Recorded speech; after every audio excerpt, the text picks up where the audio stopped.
Muy buenas, ¿cómo estás? Hoy vamos a hablar de Egon Schiele, por fin.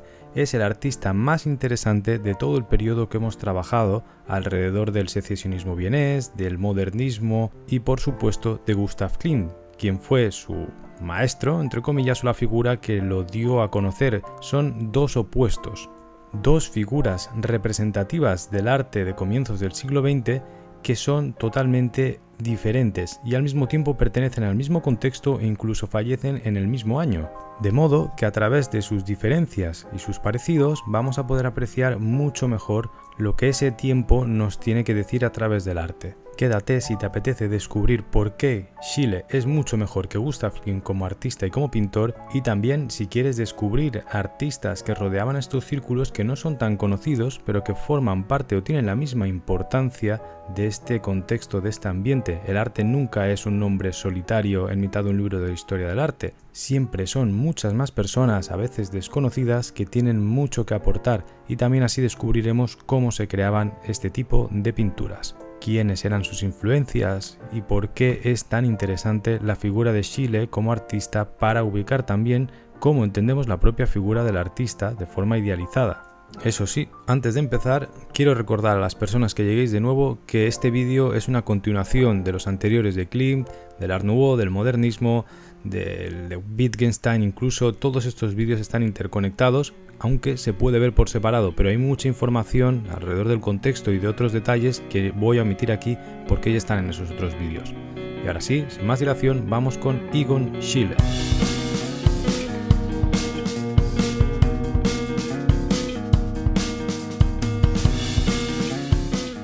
Primero que todo vamos a ubicar un poquito a Egon Schiele. Para quien no conozca el contexto en el cual se mueve, Egon nace dentro del Imperio Austrohúngaro, en lo que actualmente sería la parte de Austria, pero que hay que entender que en ese momento, y esto lo hemos hablado en otros vídeos, no es la denominación actual de países, ¿no? Sino que es otro concepto totalmente distinto.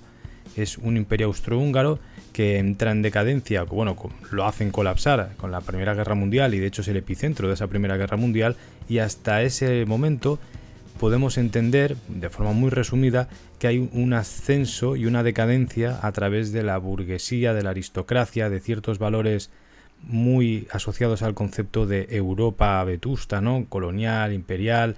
Representa muy bien ese epicentro del dominio europeo absoluto, de la cumbre, y también del sorpaso hacia la parte norteamericana tras la Primera Guerra Mundial y lo que implica y lo que representa. En muchos vídeos he recomendado que para tocar este tema de una forma literaria, el libro Viaje al fin de la noche de Luis Ferdinand Céline, aunque aparentemente no tenga nada que ver, ayuda bastante o es clave, ¿no?, en la literatura del siglo XX respecto a estos temas. Este contexto es interesante sobre todo en el apartado artístico, porque veremos cómo el arte siempre en relación al poder, si no, no se puede entender, en ese contexto de gran aristocracia pomposa que busca recargarlo todo, busca decorar palacios, busca llevar esa artesanía a niveles técnicos muy enrevesados, y al mismo tiempo los artesanos están al servicio y empiezan a difuminarse entre el concepto de artista romántico puro, ¿no?, con ese ideal tan catastrófico para las artes de genio. Y bueno, en general todo esto acabará derivando en un conflicto interno dentro de la propia cultura y del arte que vemos muy bien representado en las vanguardias, y las propias vanguardias tendrán ese diálogo o ese conflicto también con la forma de entender el arte y el artista. Esto en los movimientos modernistas, ya sea el secesionismo vienés en Viena alrededor de Klimt y de toda esta gente, o el Art Nouveau o el modernismo catalán, o no importa, tiene muchas denominaciones pero va de lo mismo.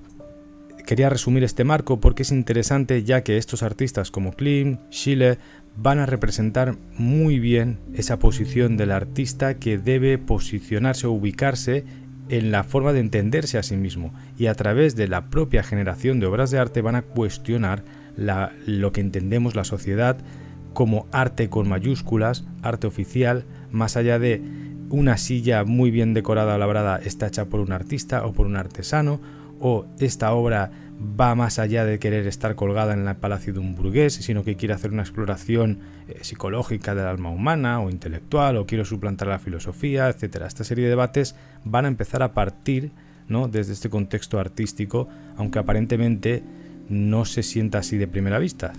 Y también el contexto de la época en la cual el romanticismo es el movimiento filosófico, artístico que va a establecer la figura de quién es un verdadero artista para la sociedad, también es interesante, sobre todo en una figura como la de Schiele, que es este tipo de artistas que fallecieron con muy poca edad, ¿no? Con 28 años, en 1918.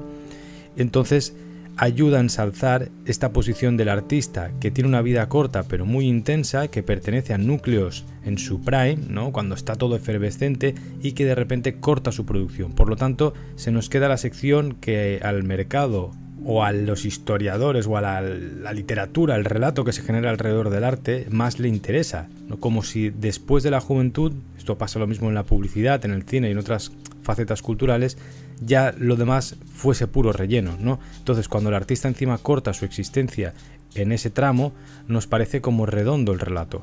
Y hablamos de relatos, de mitologías, de idealizaciones alrededor de la figura individual del artista como creador demiurgo y como representante de una especie de personaje que la sociedad quiere implantar en lo que significa ser artista, aunque luego la realidad de un artista o la creación pues no tenga absolutamente nada que ver con eso, y sería como crear personajes de novela, sacarlos de la novela e instalarlos en la sociedad y esperar que la gente deba comportarse así para ser afirmada como artista.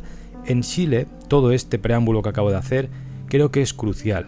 Y es incluso más interesante que saberte datos de su biografía, o si pintó esto, si pintó lo otro, si era amigo de tal o de Pascual. En realidad lo interesante es entender alrededor de su obra, de su figura y de sus pasos estas cuestiones. Creo que son centrales y si sirve de algo estudiar su biografía es para esto.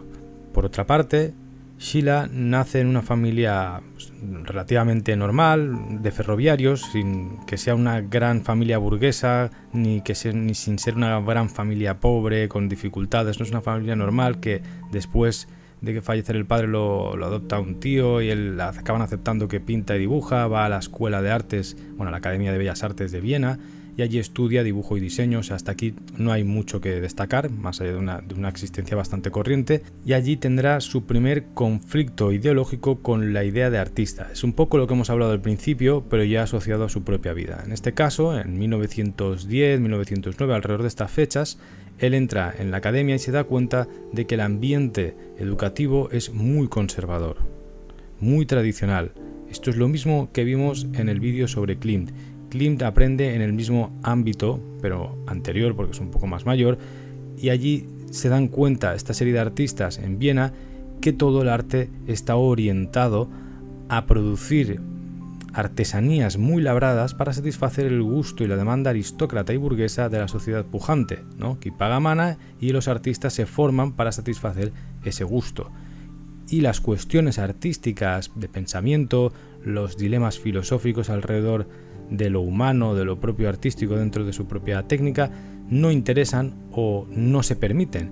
Esto hace que una nueva generación de artistas que ya están en un ambiente calentito, que están viendo lo que pasa en ciudades como París, ¿no? Donde las vanguardias ya empiezan a emerger y está todo bastante efervescente, les resulte molesto, anacrónico y tengan el sentimiento de querer cambiarlo. Esto en los relatos de historia del arte se suele idealizar demasiado. Se suele volver un momento trascendental donde el artista casi hace una revolución interna y cambia. Hay que entender que todo esto es más prosaico de lo que luego el relato aparenta, y en ocasiones, especialmente en el secesionismo vienés es así, tiene que ver con luchas de poder entre grupos de artistas que quieren desbancar a otros que tienen controlado pues, el circuito de exposiciones. Esto, por ejemplo, en una ciudad como Barcelona, si tuviese más importancia artística a nivel contemporáneo, sería más evidente. Como no la tiene, pues simplemente sucede y a nadie más le importa porque tampoco se mueve mucha pasta ni hay mucho pastel que repartir. Pero, por ejemplo, hay un grupo de artistas, alrededor de un grupo de profesores, alrededor de un grupo de becas y de instituciones o espacios institucionales que se reparten y que hay que rellenar unos papeles burocráticos que en muchas ocasiones acaban hechos a dedo o que están ya orientados para que la misma gente repita año tras año la misma producción, las mismas exposiciones, las mismas personas repartiéndose el mismo circuito, y en ocasiones de eso pues se puede vivir un poco como artista en una ciudad donde pues del mercado no vas a vivir, ¿no? Entonces, a través de esas ayudas, de esas cosas, se va gestionando la carrera y la vida de ciertos nombres que si uno rasca más, al final pues llevan 15 años, 20 siendo los mismos grupos, los mismos apellidos, los mismos grupos de profesores, alumnos, de influencias, etc. Y esto hace que la escena artística se apalanque, de tal manera que a la que llega gente joven con una propuesta nueva, un poco diferente, y quiere exponer, quiere participar, ya sin intención económica de por medio, necesites mover cosas, ir en contra, discutir o tratar de tumbar aquello que hay detrás, porque es que ya llega a ser un poco incluso insultante.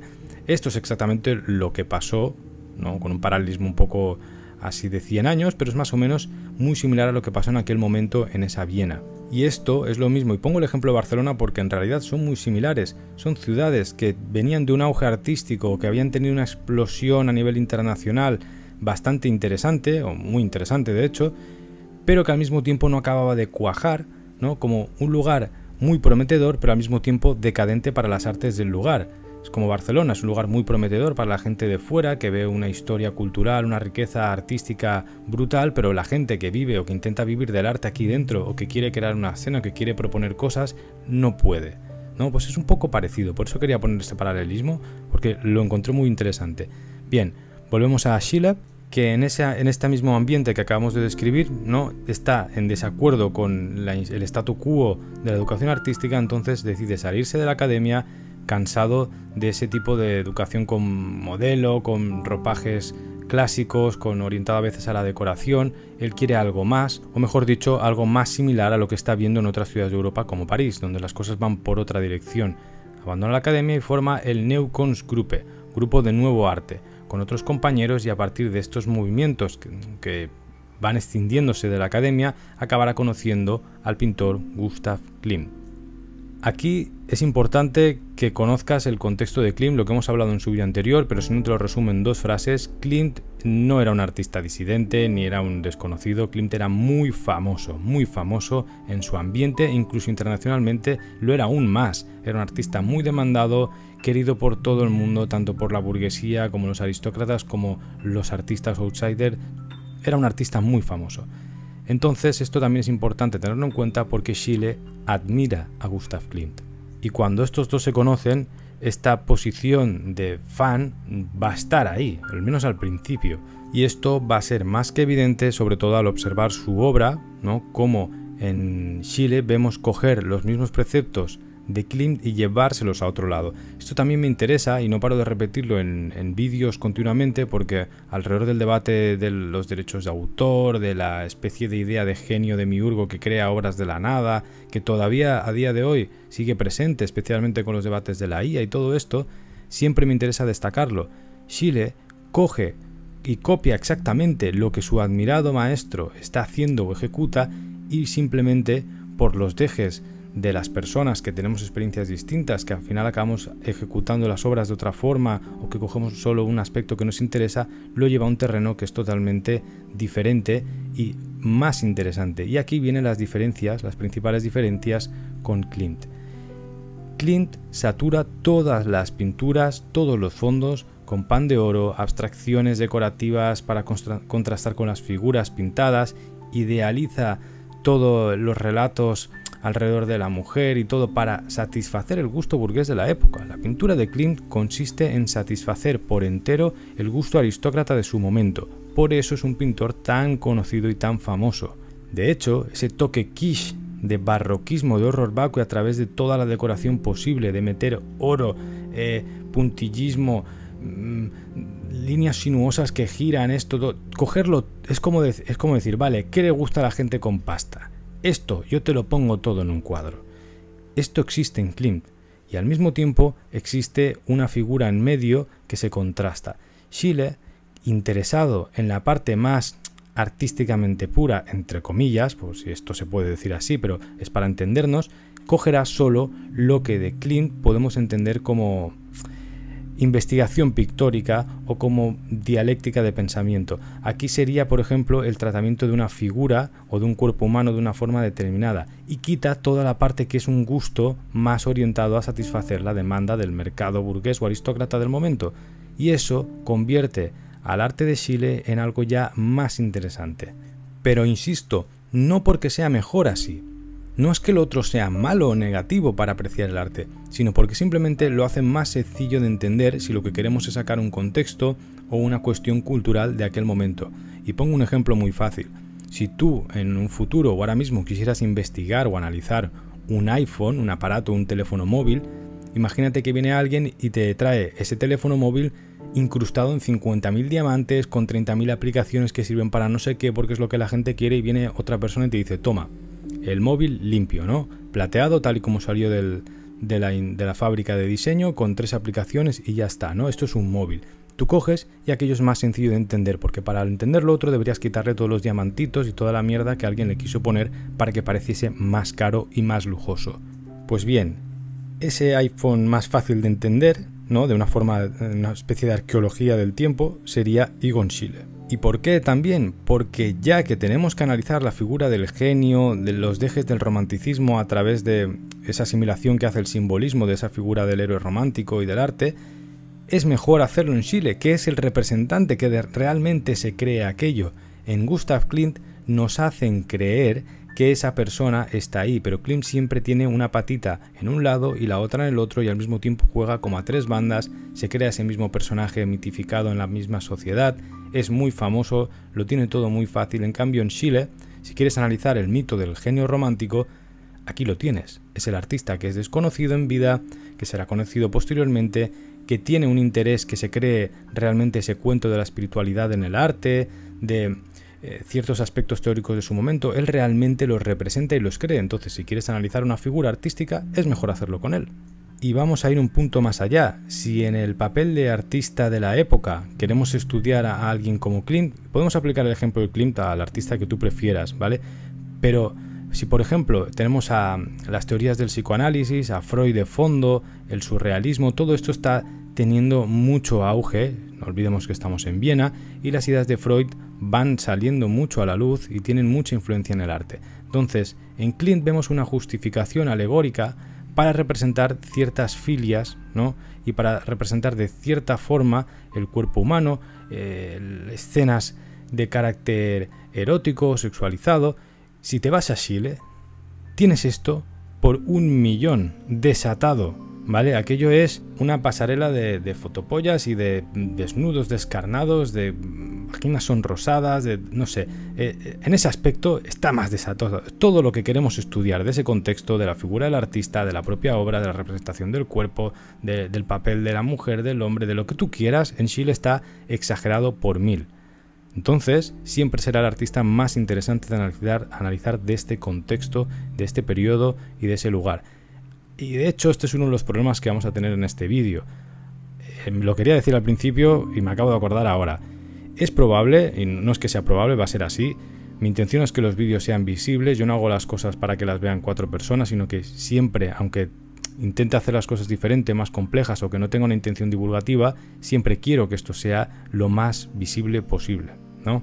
Entonces no voy a poder poner aquí ni un cuarto de la obra de Egon Schiele, porque YouTube se lo va a cepillar. No sabéis la cantidad de vídeos que me han tumbado, y de hecho ya lo conté alguna vez en el propio TikTok, que no funciona igual que YouTube, pero en TikTok están a punto de eliminarme la cuenta por compartir obras de arte donde salen cosas censuradas moralmente por la dictadura del algoritmo. Y artistas como Schiele no pasan por ese filtro, no pasan es que no puede pasar, vamos, creo que puedo poner 3 cuadros si acaso.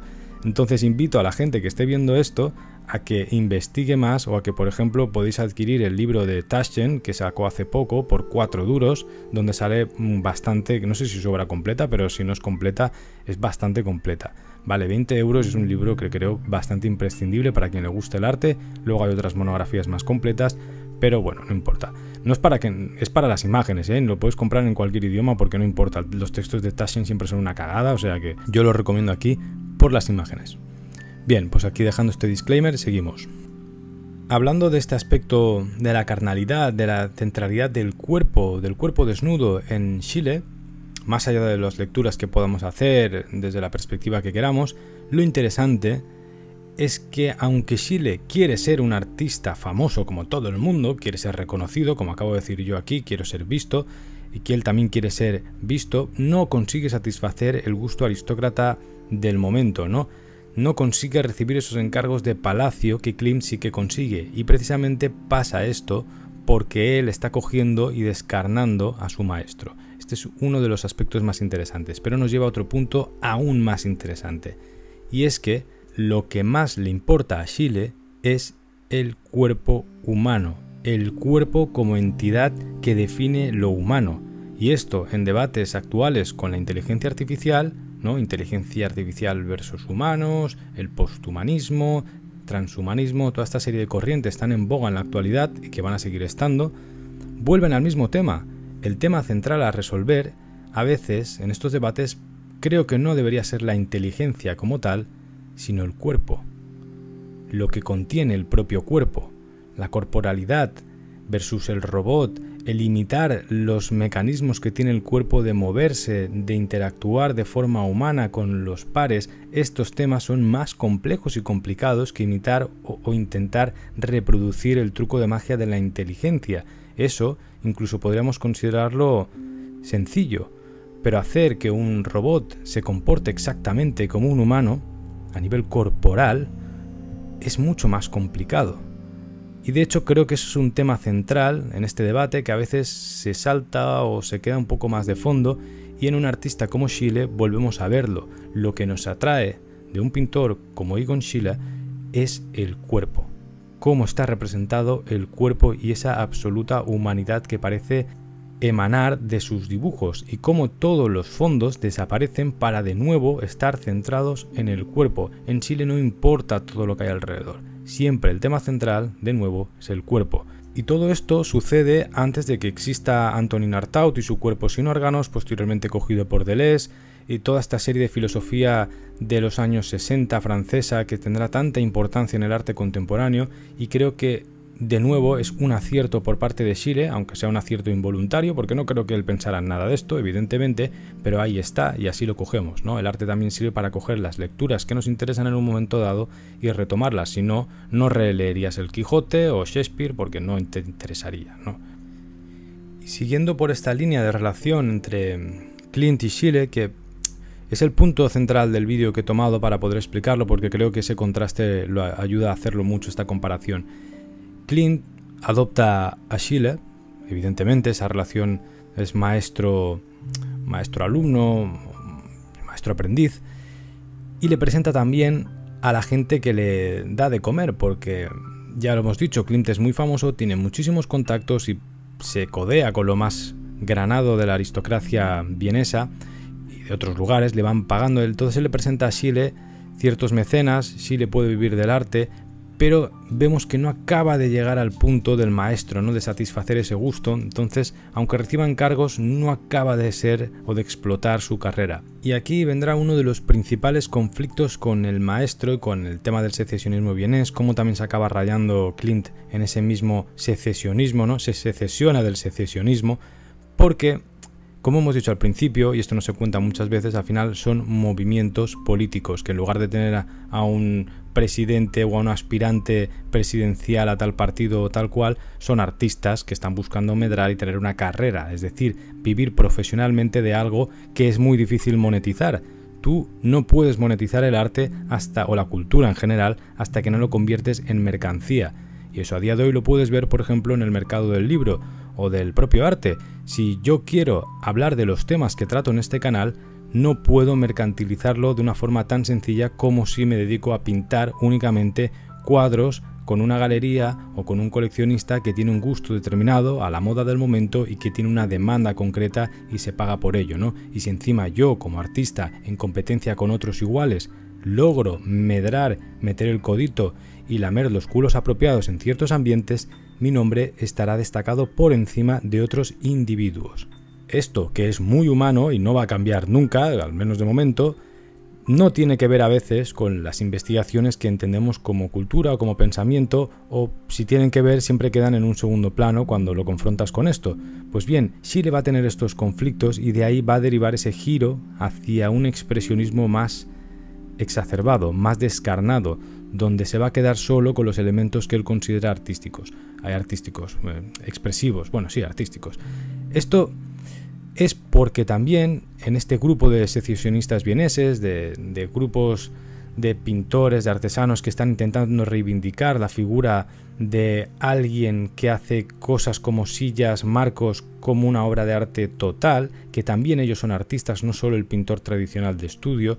Es interesante porque al final a Schiele lo vamos a conocer como pintor puro, como el pintor más purificado y sacado de este contexto, y sin embargo todos sus colegas del momento lo que están haciendo es reivindicar que el que hace los marcos, que el que hace la barandilla, que el arquitecto, que toda esta gente pertenece al mismo ámbito. Las áreas tradicionales del arte, ¿no?, también tienen ese componente espiritual dentro de su utilidad diaria y tratan de hacer lo que se llamaba una obra total.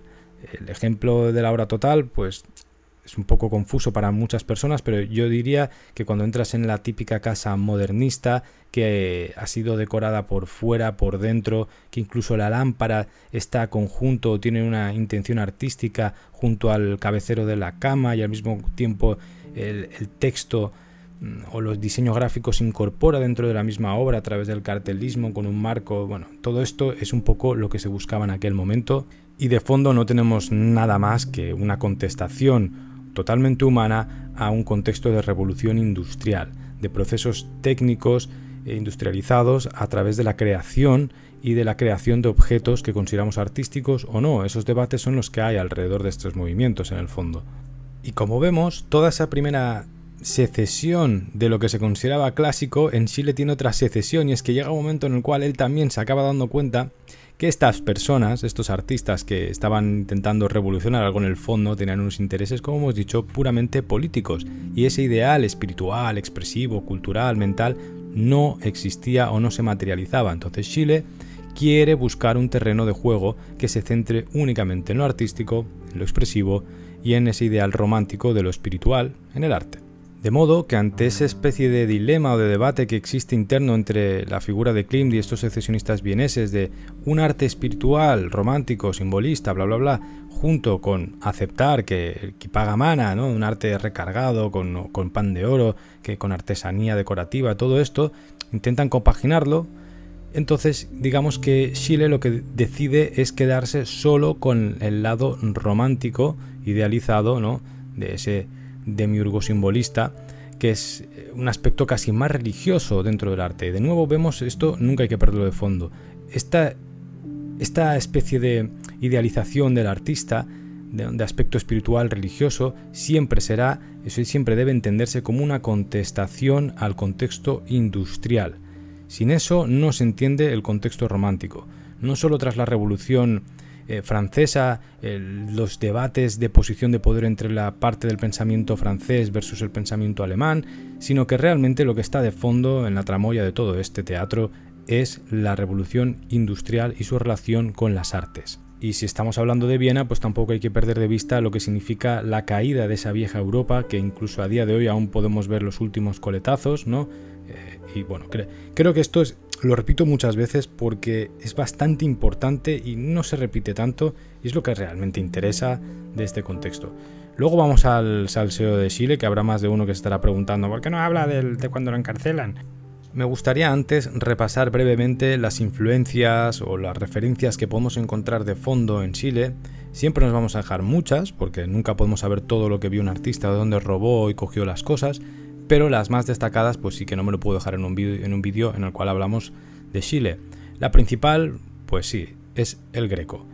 Ese tipo de distorsión en la figura, ese alargamiento de ciertas partes del cuerpo o incluso la aplicación del dibujo o la transformación de la pintura en dibujo. No olvidemos que Schiele pertenece a esa saga de artistas que por encima de ser pintores son dibujantes. Esto es una parte que a mí me interesa mucho diferenciar. Si por ejemplo pensamos en un Monet, un clásico Monet, más allá de si te gusta o no, es fácil entender que es un pintor. Se trabaja puramente con la pintura y para la pintura. El dibujo siempre está en un tercer, quinto plano. Sin embargo, cuando piensas en un Picasso o en un Van Gogh, ejemplos arquetípicos y clichés de la historia del arte, te darás cuenta que lo que prioriza es el dibujo a través de la línea, aunque se utilice un pincel. No importa, el pincel se trabaja como un lápiz prácticamente. Y este tipo de artistas tienen unas tendencias o una manera de entender el lienzo muy distinta, muy diferente, y bueno, aquí cada uno escoge lo que le apetece, pero realmente es interesante ver la diferencia. De de Schiele, un artista que pertenece a este tipo de pintor dibujante, es interesante ver cómo transforma la pintura en dibujo, y eso en el Greco, por eso lo ponemos en primer plano, se ve muy bien, porque el Greco sí que pertenece a una especie de pintor, un poco, es contexto diferente, ¿vale? Pero yo lo veo mucho más pintor, sobre todo por cómo distorsiona la pintura, y aunque se alarguen las figuras, hay una intención muy pictórica por encima del dibujo. Bien, esto no importa, también tenemos referencias de Gustave Doré, y sobre todo de estampas japonesas y recursos gráficos que no tienen nombre propio, que venían de todas las colonias y de todo el tráfico de mercancías y de obras de ultramar o de otros lugares, pues, donde el imperio europeo en general, ya no solo un país en concreto, había puesto sus colonias y sus sitios de poder. Entonces, en ese contexto de una Europa totalmente colonial e imperial, se movía muchísima imaginería y muchísima obra de arte que no tenía una referencia clara. Entonces tú no la puedes llegar y citar aquí. Por eso también a veces invito a ir eliminando ese individualismo tan eurocentrista de la historia del arte, porque no ha existido siempre, y de hecho en este contexto ya con los impresionistas pasa, porque ellos sí que están en ese pleno auge imperial, colonial, reciben una cantidad de inspiración, ¿no? o de referencia desde China, Japón y otros países que ni siquiera ya podemos ubicar, y que son puestos en un contexto inspiracional muy distinto al nombre propio. Cuando viene alguien y te sacraliza al artista, no, es Egon Schiele, yo admiro a Egon Schiele, ¿no? Yo admiro esa figura, lo aprecio casi como una especie de dios, te lo pones en el fondo y no lo copio, pero porque me inspira y está legitimado de esa forma, no se toma igual esa figura o esa obra como referencia que cuando vienen unos grabados chinos o japoneses, random, X, que no son de nadie y que han llegado así o asá. Esto es interesante analizarlo, sobre todo a día de hoy, cómo nos legitimamos a coger una cosa u otra, cómo la asimilamos, cómo la incorporamos en nuestro propio contexto cultural o artístico, si es de una forma, si vino de un lugar, vino de otro, si tiene un nombre propio, que parece que la estampita de una firma haga que alguien haya puesto su meada de perrito encima, y por lo tanto es como si se coge es divinizado, respetado, y lo otro pues es un poco más freestyle, pero en el fondo, cuando hablamos de esto, el coger o el tener esas referencias, esa construcción de obras de arte a través de referencias de un pasado o de otros contextos, es lo mismo, es lo mismo. Y por eso me río mucho cuando viene la gente con sus discursitos de apropiación, derechos de autor y de estas reivindicaciones absurdas, egocéntricas, individualistas a más no poder. Bueno, siguiendo este mismo camino, también vamos a encontrar otras referencias de este mismo tipo que ya no son solo orientales, sino que ya vienen del contexto bizantino, de esa Europa más ortodoxa, de esa Europa del Este, que al final tiene una conexión muy cercana al contexto de Schiele. En estos países que entendemos como Europa del Este, en ese momento, y a día de hoy también, ¿no? Pero existe mucha tradición de bordado, de tejidos, de la iconografía tipo bizantino, que se ha mantenido en el tiempo de forma casi perpetua y que tiene ese contraste del pan de oro con el Cristo en medio o la Virgen, con planos divididos, con secciones, con una potenciación de la línea, y todo esto, si en Klimt ya se ve, en Schiele también se va a apreciar, especialmente yo creo que en ese tipo de patrones, de colores, de cómo se entretejen. Y bueno, esto es bastante interesarlo, verlo sobre todo en el tratamiento de tejidos y de patrones más libres, un poco más menos organizados, ¿no? Bueno, creo que se entiende al ver algunas imágenes, espero que coincidan aquí, y si no me acuerdo, pues bueno, las buscáis y seguro que lo encontráis. No sé si he citado a Van Gogh como referencia o lo hemos citado para decir otra cosa, pero bueno, Van Gogh también es una influencia clara, y ya no solo en el tratamiento de partes de color, de líneas, de dibujos, sino que directamente Schiele dedica una especie de homenaje con esos girasoles, pero interpretados de una forma o de una perspectiva ya puramente romántica, es decir, nihilista, decadente, catastrofista, ¿no? Son girasoles tristones. Como buen romántico o heredero de ese ideal romántico, Schiele es un doomer de manual. Cuando hablamos de nihilismo, siempre me interesa destacar que el nihilismo en este caso no representa un no creo en nada, sino más bien en prefiero creer que existe una última batalla aunque sepa que la voy a perder, porque si no existiera nada me sentiría totalmente desdichado, aniquilado como humano, y no tendría sentido mi existencia, ¿no? Entonces, frente a una última posición, prefiero asimilar que voy a perder una batalla, pero librar esa batalla. ¿Sí? Entonces por eso los artistas románticos, cuando hablamos de nihilismo, hablamos de esto. Yo no creo en nada del sistema artístico, de mi sociedad, de cómo esto, del humano tal. Yo estoy muy triste con todos estos aspectos, pero antes de rendirme o de claudicar, voy a llegar aquí y lo voy a representar, aunque sea sabiendo que voy a perder. Y como sé que voy a perder, pues ya dejo claro que la gente está muy triste, que el cuerpo humano tal, que esto no sé qué. ¿Se entiende, no? Porque esto me interesa dejarlo claro, porque es muy diferente a ese nihilismo que entiende la peña de nihilismo. Pues no creo en nada y ya está. No es no creer en nada. Bien. Total, que tenemos al cliché del artista trágico que explora las cochinadas de la vida, sufriente, melancólico, y que de una forma u otra, aunque yo esté intentando aquí desmitificar continuamente esa figura del demiurgo romántico en forma de artista, en el fondo nos conecta con todos esos momentos tristones de la vida, ¿no? Todo el mundo hemos tenido estos momentos doomer y esos momentos trágicos, o esos momentos de conflicto con las creencias que toda una sociedad parece tener y que nosotros pues siempre como oveja negra que nos creemos únicos intentamos ir en contra, pero en el fondo somos iguales que otra mucha gente, y por eso conectamos con artistas como Schiele, que son tan populares, porque en el fondo nos transforman o nos dan de vuelta esa especie de tragedia cotidiana en una forma bella. Sus muecas, sus caricaturas, sus deformaciones, incluso sus pitos flácidos feos, rojizos, ¿no? Esos genitales también como que no son en absoluto deseables, ¿no? Como un poco se ha hecho con el cuerpo en la historia del arte, que en muchas ocasiones la hemos analizado como ¡ay, qué bien! Estamos viendo aquí a Venus representada. Esto lo digo en muchos vídeos, ¿no? Pero en el fondo lo que estáis viendo es no pornografía para ricachones que no tenían internet en aquel momento, ¿no? Entonces el rico encargaba una alegoría de un cuerpo pues para ponérsela allí, en el fondo, y sacudirse la zambomba. En el caso de Schiele todo esto está subvertido de una forma que esos cuerpos de colores terrosos, pútridos, ¿no? Un poco Nurgle, pues acaban resultando hermosos y atractivos en cierta manera. Entonces, esto también es un aspecto que siempre se destaca en él y que se destaca porque por ahí está, indiscutible. Bien, dejamos un poco el análisis de su obra, de sus influencias. Quería hablar un poco de su técnica, pero es que lo encuentro absurdo, es bastante evidente, es muy explícita, no esconde mucho secreto. Esas líneas sueltas a través del contraste de un dibujo con un ligero pastel o ciertos tonos colocados de forma sutil, ¿no? Esos blancos en el fondo que a mí me obsesionaron mucho tiempo. Al final de las conclusiones lo explicaré porque es una cuestión un poco ya más personal. Incluso la incorporación de la firma o de algún texto a la manera típica del secesionismo vienés o del modernismo, que intenta incorporar el texto dentro de la propia obra como un elemento más, están puestos de una manera siempre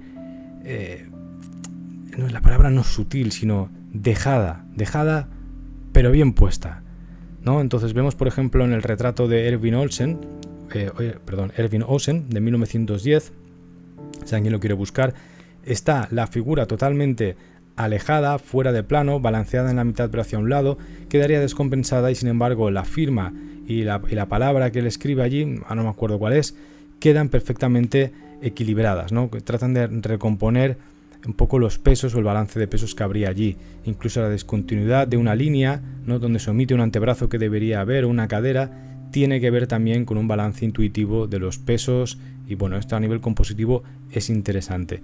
Incluso esa forma de pintar una nariz con el tono rojizo para distinguirlo de otros colores y otros planos, es una simplificación de la forma de pintar tradicional. Ahí también vemos esa subversión de las técnicas en las cuales él se ha instruido y se ha educado.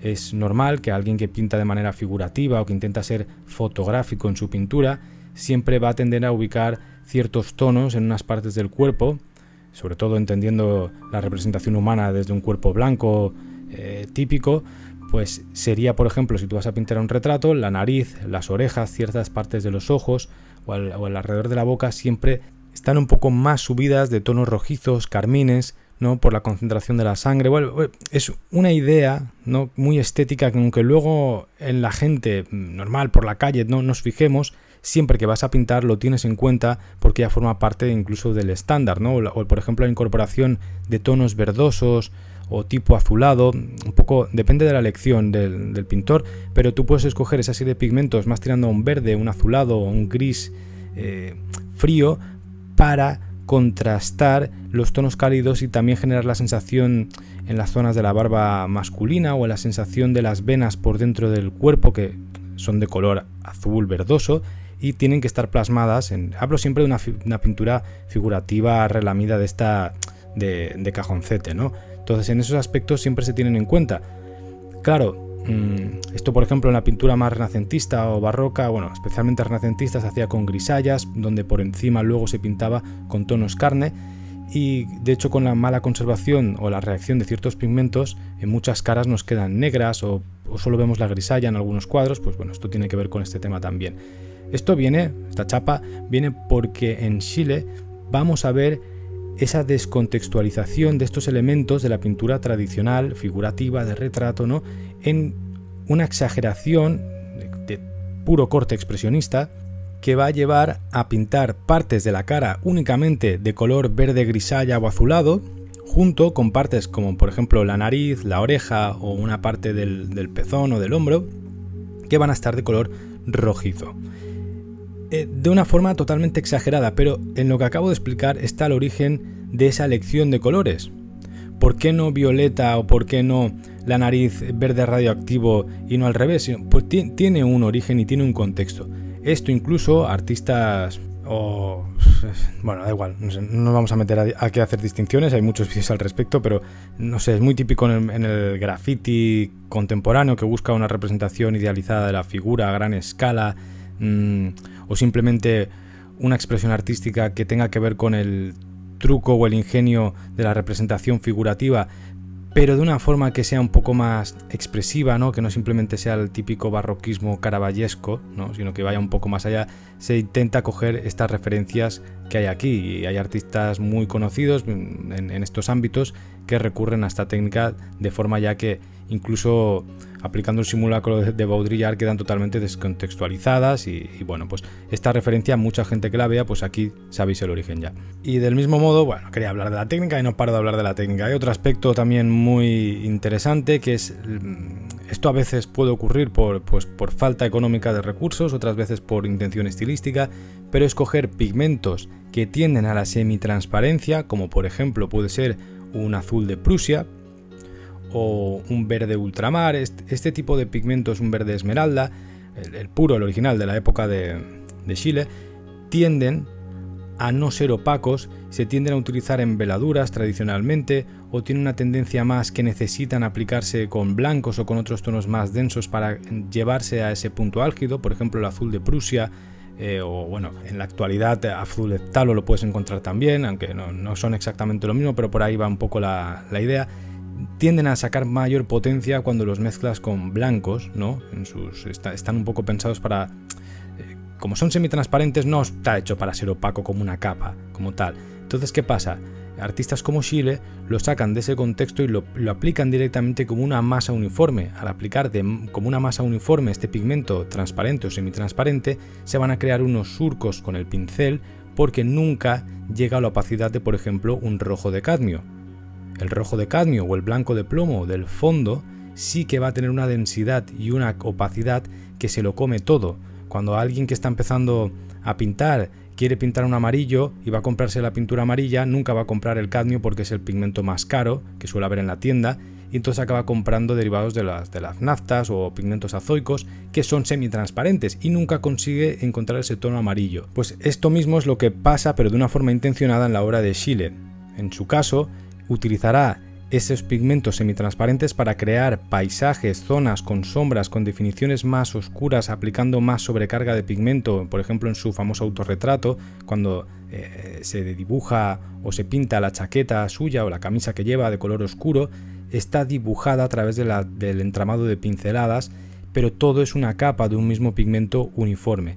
Y esto es muy interesante porque dentro de la misma pintura está aplicando esa faceta del dibujo a través de múltiples rasgaduras y de una textura que contrastará siempre con un fondo austero, que incluso cuando es el papel y se queda el tono neutro de un papel cremoso, a veces desgastado por el tiempo, no se pierde cuando aplica pintura, porque en ese mismo autorretrato vemos la densidad del blanco de plomo, que tiene una pigmentación, tiene unas moléculas totalmente amorfas que reflejan la luz de forma caótica y siempre tienden a una mayor densidad.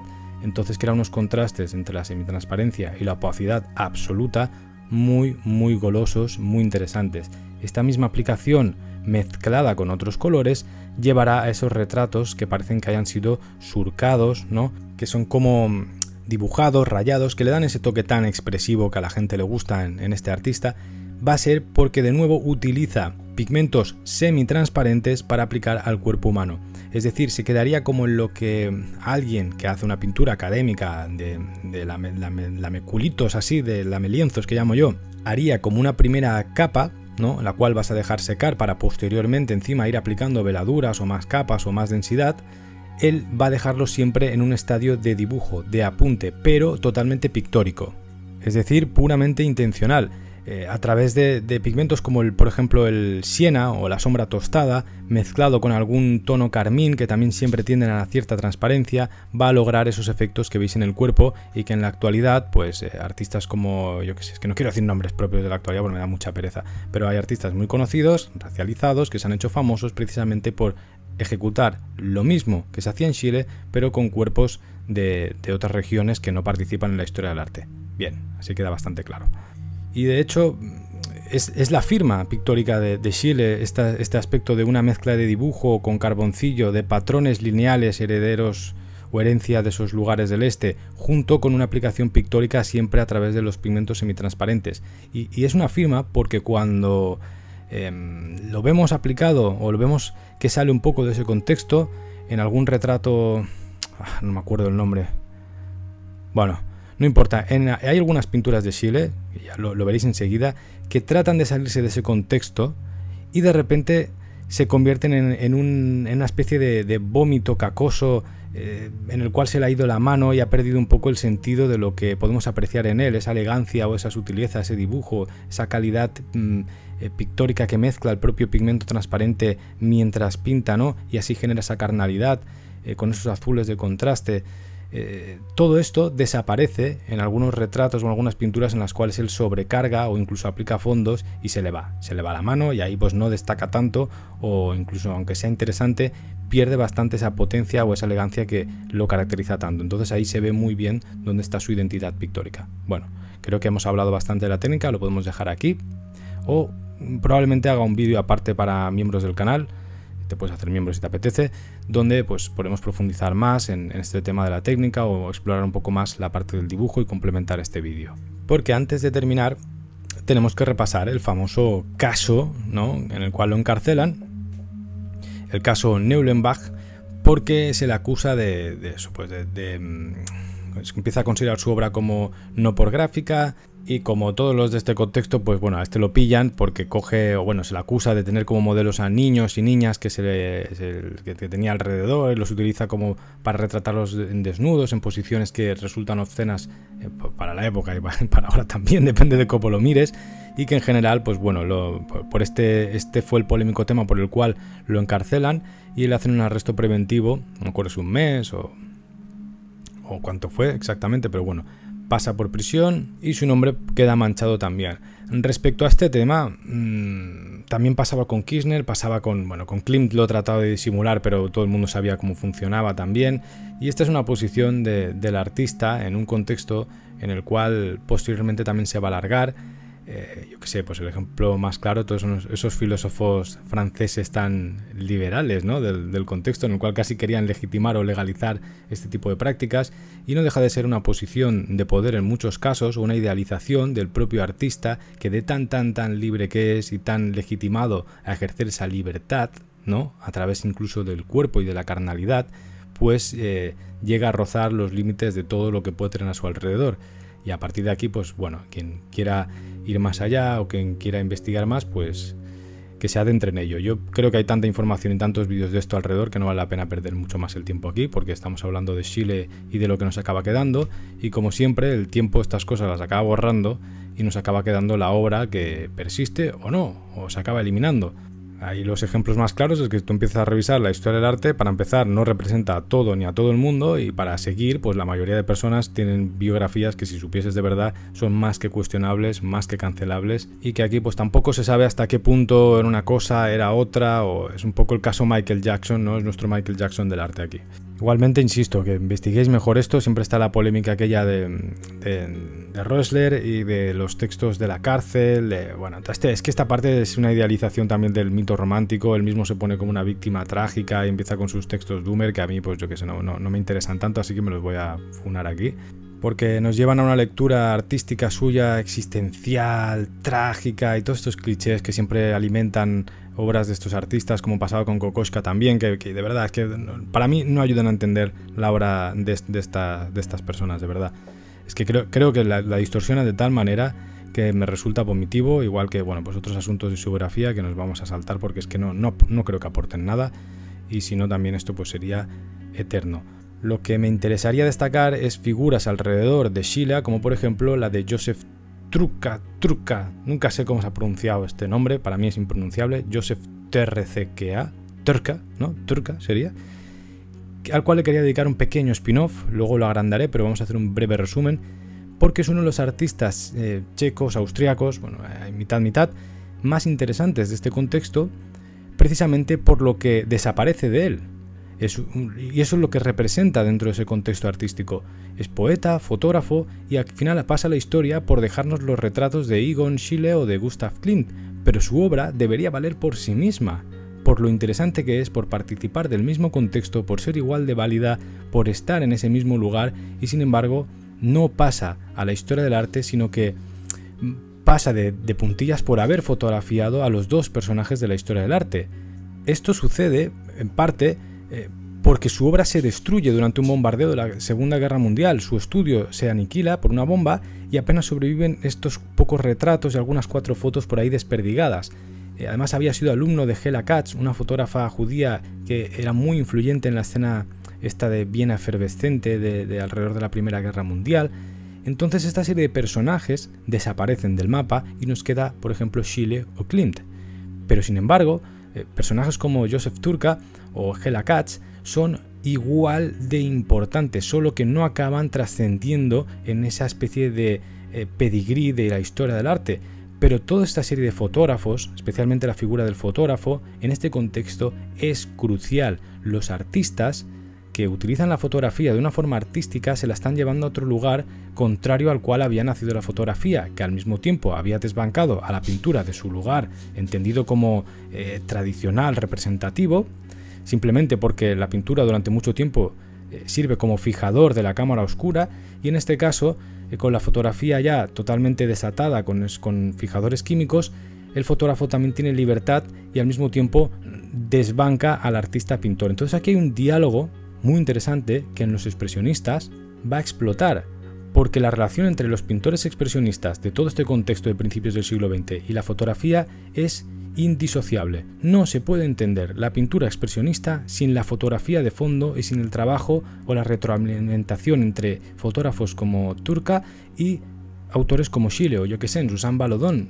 En Baladón está toda su obra basada en fotografías prácticamente y en su relación con gente que trabaja como fotógrafos. ¿Qué pasa? A estas personas no las ponemos en el contexto de historia del arte, nombre propio por encima de todos los demás, y desaparecen. Pero una obra no se puede entender sin la generación de esas fotografías alrededor de los otros artistas, ya no solo de poses, sino de registro de vestiduras, de ambientes, de momentos, que de otra manera no podrían ser liberados, ¿no?, a través de un diálogo entre el color, el blanco y negro, entre el artista que lleva una cámara y es igual de artista porque vive el mismo contexto y momento y experiencias que el que lleva un pincel. Esta serie de cosas me parecen muy interesantes, pero bueno, le haremos un vídeo completo a Turka si hace falta y ya está. Hasta aquí el vídeo de Schiele. Espero que te haya gustado, que lo hayas disfrutado. Voy a hacer unas pequeñas conclusiones, un comentario más personal en relación con la obra de este autor, porque para eso en mi canal y me apetece. Pero bueno, si lo único que te interesaba era como explorar un poco su figura y ver sus fotos, ya pues hasta aquí te puedes quedar contento o contenta. Mi relación con Schiele siempre ha sido muy tormentosa, porque yo tengo el recuerdo de una profesora de plástica de mi pueblo que le fascinaba a Egon Schiele de una manera desproporcionada, desmesurada, de tal forma que esa figura de presunta autoridad, que es una profesora, ¿no? Claro, la admiraba tanto que a mí lo que me generaba era directamente rechazo, casi proporcional, ¿no? La admiración y el rechazo en el alumno. Durante años, claro, lo odié, lo detesté, me pareció como un poco como, bueno, pues si tanto la aprecia una persona que ya está establecida ahí, institucionalizada y todo este rollo, es lo contra lo que tú tendrías que ir, de una forma, no sé si instintiva o adolescente o inmadura, pero ese sentimiento estaba ahí. Entonces, durante muchos años, yo tan solo tenía la capacidad de apreciar algunos cuadros del austriaco que sí que me gustaban, ¿no? Yo hablo un poco, el comentario de este principio ha sido en general, pero había algunos paisajes, o yo que sé, las ondulaciones de debajo de esa marina de las barcas, una mirada, algún dibujo, que pensaba que funcionaban muy bien y que sí, eran interesantes, pero pues tampoco quería ir más allá en la exploración de este pintor, ¿no?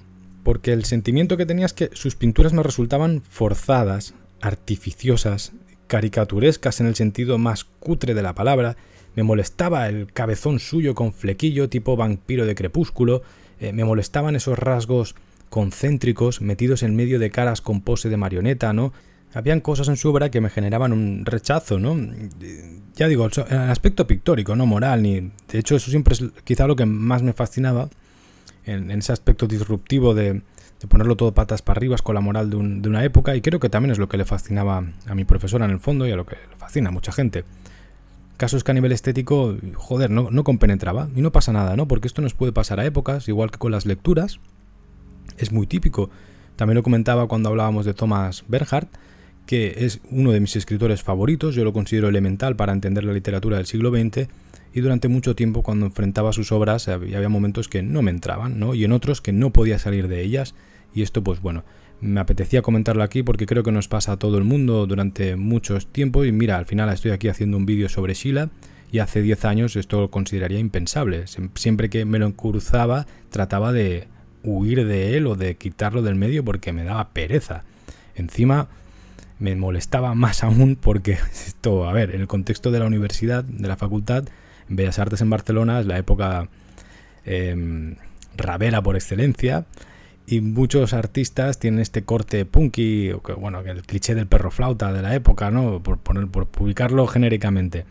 Y tenían a Schiele como una referencia, como un dios, ¿no? De la pintura, pero claro, llevado a otro contexto un poco ya sacado de ese aspecto artístico pictórico, y se lo llevaban más a la caricatura que representaba o trataba de emular los rasgos de Schiele, de modo que se cogían, o era muy típico en estos estilos más punkis, coger la manera de hacer las caras caricaturesca de cabezones, de rasgos que he dicho que me molestaban de Schiele, y utilizarla para hacer como una especie de grafitis o de dibujos que pertenecían a fanzines descontextualizados sin ninguna historia y se reproducían y se repetían, ¿no? Como una especie de ensaladilla a modo de simulacro, sin ningún gusto compositivo, que es lo que hemos destacado en algunos aspectos de Schiele, que en ese aparente desorden o descentralización compositiva existe unos balances o existe un interés.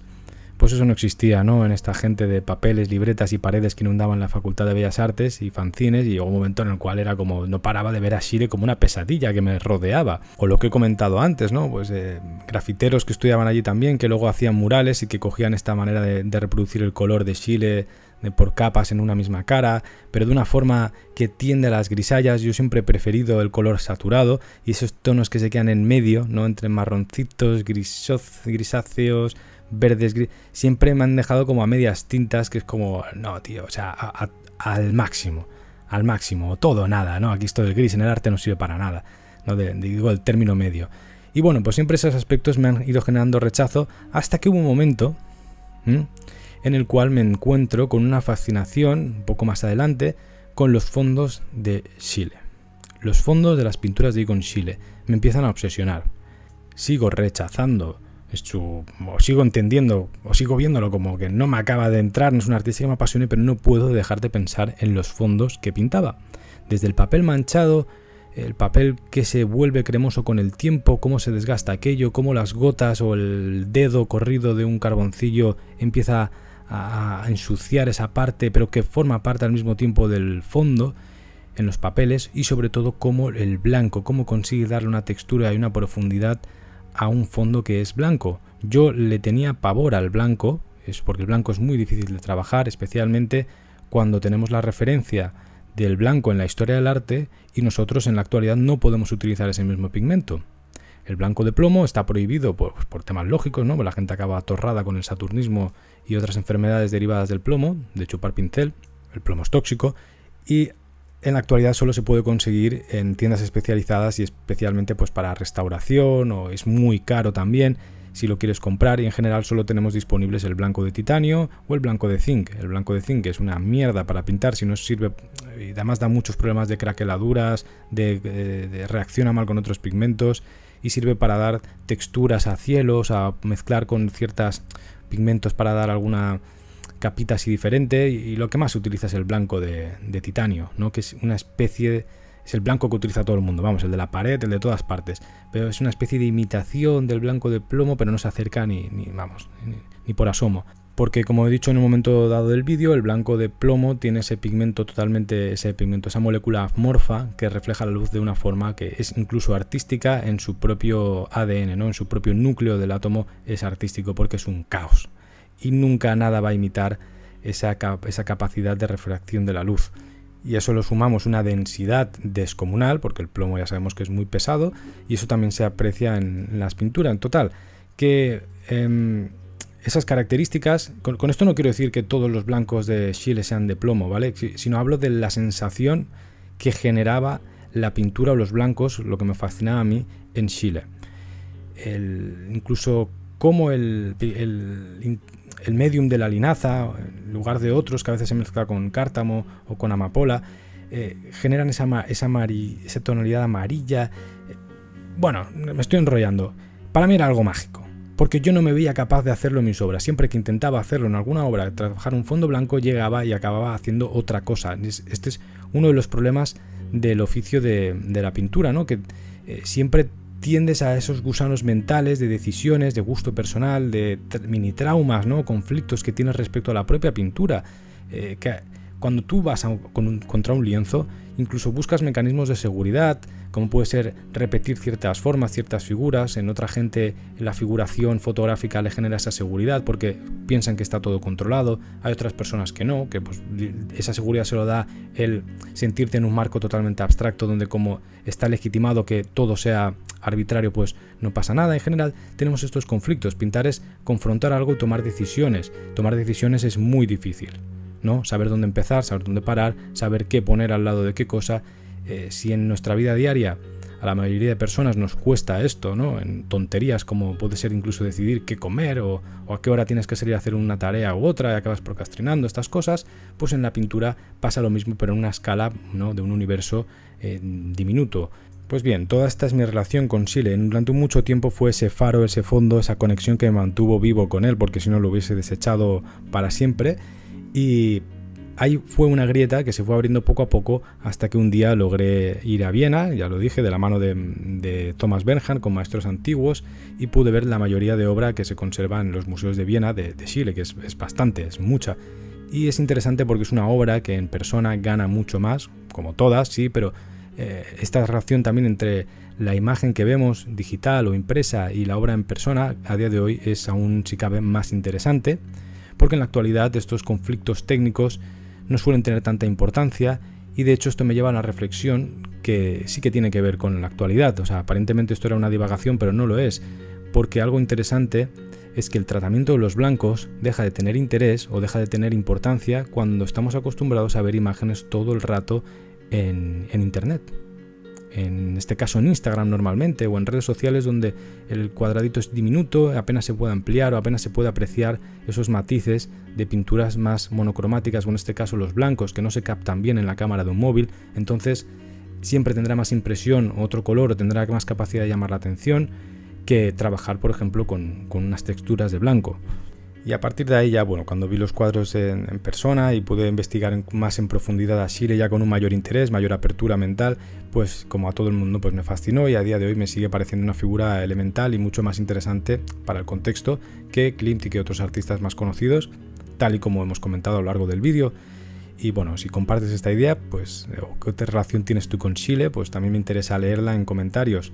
Aunque digo, en la actualidad sigo considerando a Schiele un hortera teatralizador, caricaturesco, melodramático, con distorsiones corporales y compositivas que no lo asocio a un superartista, ¿no? Aunque tengan interés. Y a ver, yo soy de pueblo, que nadie se enfade, pero me parece como que sigue siendo el ideal de pintor de provincias, que no se permite ir más allá de la pintura figurativa, y no que su cumbre de artista figurativo que tiene un toque expresivo artístico siempre va a quedar como en Chile, ¿no? Y esto también es para dar un poco la otra cara de la moneda, que a veces parece que mucha gente se quede ahí. Bueno, hay arte más allá de Chile, ¿no? Es como la licencia que se puede permitir a alguien con un gusto muy tradicional respecto a la pintura. Y bueno, pues está muy bien, como hemos comentado aquí, pero también hay vida más allá de una caricatura retorcida. Y de hecho, bueno, eso se va a ver en toda la pintura figurativa posterior, ¿no? Ya no solo, bueno, a través de Beckmann es quizá el que lo lleva a otro estadio más interesante, pero luego en la pintura figurativa más de manual, de cajón, esa línea paralela que ha seguido durante todo el siglo XX, ¿no? Lucian Freud, yo que sé, en la actualidad Jenny Saville, en el cómic, en el fanzine punky, lo hemos dicho, ¿no? Chile parece un dios. Entonces, esto también me interesaba destacarlo en la conclusión, que a veces se ha convertido en una especie de cumbre de la figuración, cuando creo que no debería ser así. Me parece una limitación quedarse con esa idea de Chile, ¿no? Lo hemos comentado también, no sé si lo nombraron, pero a Moaco Boafo, ¿no? En esa especie de egonchilificación de la población africana o afroamericana, hecha para que los blanquitos protestantes yanquis sientan, ¿no?, que han vestido de Dior a su esclavo, en el fondo. Creo que eso también está de fondo si se hace una lectura. Y no sé, son temas ya más controvertidos, pero bueno, los dejo aquí para el debate. Recordemos que Chile fallece con 28 años solo en 1918 y es el motivo por el cual ha engrosado esa lista de artistas trágicos de corta pero intensa existencia, ese mito romántico, ¿no?, de la juventud más muerte y noción de genio es igual a dinerito y escasez de obra, y eso también ayuda a generar un relato alrededor suyo. Y esto, pues como conclusión, también sirve: si eres artista, no olvides que la forma más fácil de acceder a una historia del arte aún a día de hoy sigue siendo pues quitándote del medio en el momento apropiado y dejando una obra, pues eso, en tu prime, ni muy joven ni muy tardía. Como siempre, para los frikis del olfato, que también esto tenía que ver con el tema que hemos comentado de la imagen en las redes sociales, de cómo se distribuye el arte, a través de mis investigaciones del olfato y las obras que intento crear alrededor de ese sentido olvidado por la filosofía y el arte, también intento subvertir esa especie de presencialidad digital constante de una obra que en este caso con el olfato pues no puede ser vista, entendida a través de lo digital, más se puede hacer una descripción, una insinuación, pero tú solo puedes disfrutar en persona, en presencia de aquello, ¿no? Esta semana dedicaremos algún directo a hablar solo del olfato, de perfumes y de cosas así frikis más artísticas, y también en cada vídeo que hago, si me acuerdo, siempre destaco que utilizo un perfume, o en las lecturas que he hecho alrededor de la investigación me pongo un perfume concreto. Y hoy en este caso es uno que estaba preparando yo, es un boceto porque no está terminado del todo, y lo voy a escribir porque lo hice a partir de las investigaciones del Art Nouveau, del modernismo, de todo esto. No me imaginaba esos lugares, especialmente en el Art Deco. Me imaginaba esa perfumería tipo Habanita de Molinart, junto a un espacio donde está permitido fumar, pero todo está hecho de madera, no recargado, a la vez que aireado, con un aspecto de sensación de perfumes de lujo, ¿no? Y todo esto me llevó a decir, vale, hagamos un perfume.